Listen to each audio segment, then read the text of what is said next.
Hi, I'm Michael from Digital Homebrew, and I just wanted to make this quick video to fill you in on what we've been working on lately here because it's very exciting. This is an automated fermenter that we're working on, and it's just a very early prototype at this stage. Think of it like a Grandfather or a Braumeister, but for your ferment instead of for your brew day. That poses a whole lot of different challenges for us. The main things are temperature control, especially cooling in this case, and as well as logging as well, because on a brew day it usually takes a few hours to do your brew, and you'll be around it usually during your brew anyway for safety, whereas for fermentation that can take days, weeks, or even months, and that's very boring to watch. So, and even though that's a natural process where yeast are doing all their work and things can go wrong, it's a lot less predictable because we're relying on Mother Nature here to do its job. So monitoring is a really important part of this project as well. What I've got here is an early prototype built with a brew bucket and some insulating foam that I got from Clark Rubber. It's all taped together really well. We're cooling it with a thermoelectric cooler, which I've got a demonstration here. These things are really simple if you haven't seen them before. You just add voltage, so you got the black and the red, negative and positive, and that will heat on one side and cool on the other. And the awesome thing is that if you turn that voltage around, it will also turn around the cooling direction as well, and it works just as well both ways. So that's really useful for us in a fermenter because we can both heat and cool with this technology. They cop a bit of a bad rap as well because, well, people say that they're not very efficient, and that largely comes from, well, that comes from how you use them. If you're using them in a situation where you don't have a big enough heatsink to get rid of that heat, then yes, they will become very inefficient. Also, operating them anywhere near their maximum values makes them very inefficient as well. They have what's called a coefficient of performance, and if you think about it, if you want to suck some heat out of one side, then dissipate it out of the other, you're also got to put power in to make that happen, to run the engine. And if you don't dissipate that heat very well, then that heat also leaches back because this is thermally conductive across it as well. So it becomes very inefficient when you're talking about large temperature differentials across it. And the way we combat that is simply to use a high quality heatsink that really keeps the hot side at a good temperature, and then we can operate it closer to its ideal performance. For this prototype here, this was built with a thermoelectric cooler that's been hooked up to the curvature of the fermenter using an aluminium block that we've had machined up for us. And on the outside of it I'm using a Pentium 3 heatsink because that's all I had lying around at the time.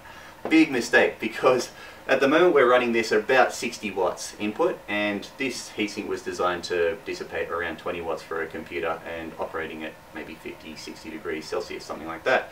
And in this case, because we've got three times as much power going through it, that means it struggles to get rid of that heat, and the hot side of it's getting really hot, meaning that temperature differential, if I want to keep the cold side at say 17 degrees for an ale, that hot side is still going to be very hot, and it's got to have a wide temperature differential across it, which means it takes a lot of power to do it. I can't actually run it at its maximum power in this prototype. But that's cool, it's just a learning experience.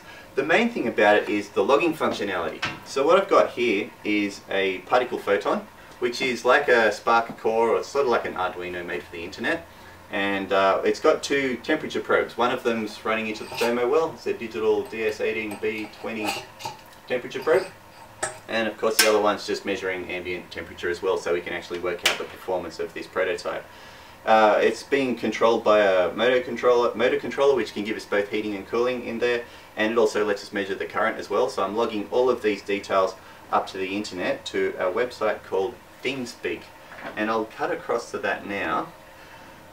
Here's ThingsSpeak. This is the recording that I've been doing over the last few days.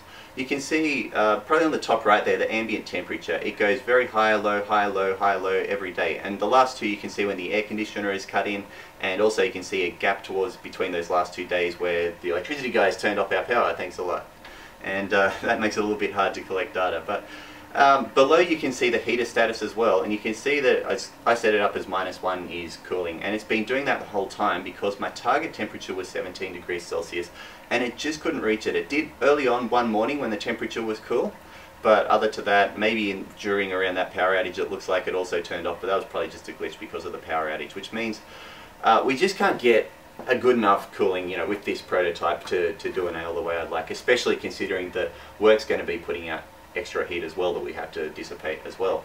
Looking at the charts, it looks like we get about a 5 or 6 degree difference that it's keeping it below ambient temperature, And this room, of course, is getting up near 30 degrees every day because for those around the world, it's coming into summer and we've had a lot of hot weather lately. So it's good to know all this stuff. For the future prototype, which I've already got parts arriving, is going to be far more powerful. It's got 3 thermoelectric coolers, a custom designed heatsink that we've designed with partners over in China. It was I actually spent a month there meeting all the manufacturers who could do all this stuff for us, and finally these parts are starting to trickle in.